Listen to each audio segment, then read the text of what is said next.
Enormous SUVs like this Chevy Suburban won't fit on European roads. They have narrow streets and limited parking and wind up getting stuck in between two old buildings or something. So having a big car in Europe is not prestigious, it's kind of a pain in the ass. You need 3 spots for that. So that's the reason why there's a market for premium small cars like this Mini developed by BMW.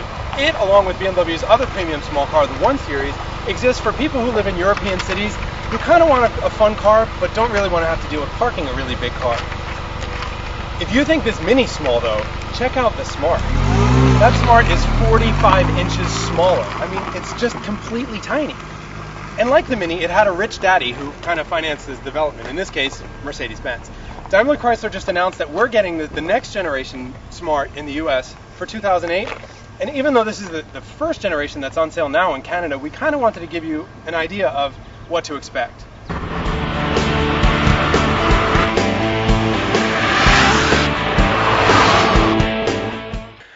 Look at how tiny this car is.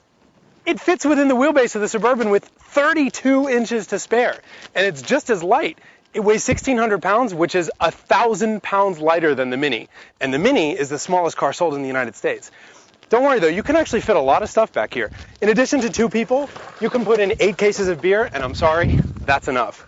And on a daily basis, let's face it, what do you have in your car? I mean, you have your cell phone, and you have your iPod, and radar detectors, and Tic Tacs, and lipstick, and whatever. The bottom line is, we don't have all that much stuff in our cars, and for the amounts of money that you save on gas by driving one of these, you could rent that once a month. The Smart isn't nearly as bad to drive as you might think. In fact, it's actually kind of fun. The steering's light, it's communicative, it's direct, there's a lot of room in here. It's like driving a little go-kart, and it's even got a 6-speed sequential transmission with these paddles right here behind the steering wheel. They're good to help you pass the time and distract yourself from the fact that this is a slow car. 0 to 60 takes 20 seconds because it only has 40 horsepower.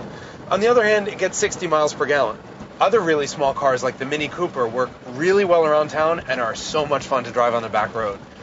This Smart works really well around town, but it's kind of awkward on back roads.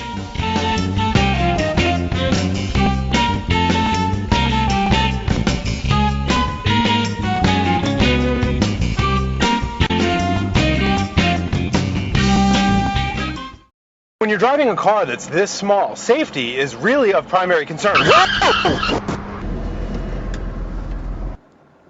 In a head-on collision with something like that Suburban that weighs nearly 4 times what this Smart does, this had better be one strong little car.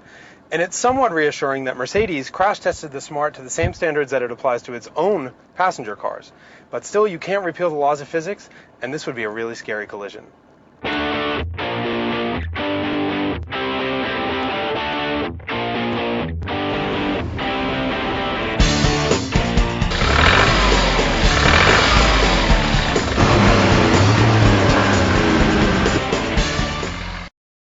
The Smart has a lot of safety features to help it cope with its small size and to avoid an accident in the first place. Things like anti-lock brakes, ESP stability control, dual front and side airbags. It also has a sandwich type construction where the engine will slide underneath the passengers in the event of an accident instead of like through your leg.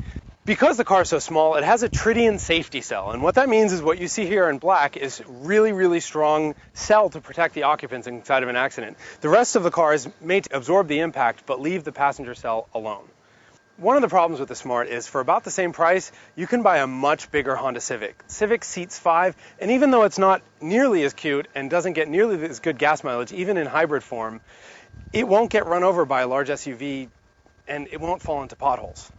With 750,000 of these cars sold worldwide, we know there's a market for them, but we're not sure there's a market in the US.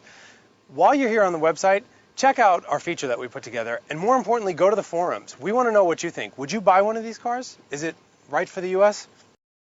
Hey Mike, thank you so much for letting us drive the car. I really appreciate it. We got some good footage and it'll be on the website next week. Right on. All right, take care.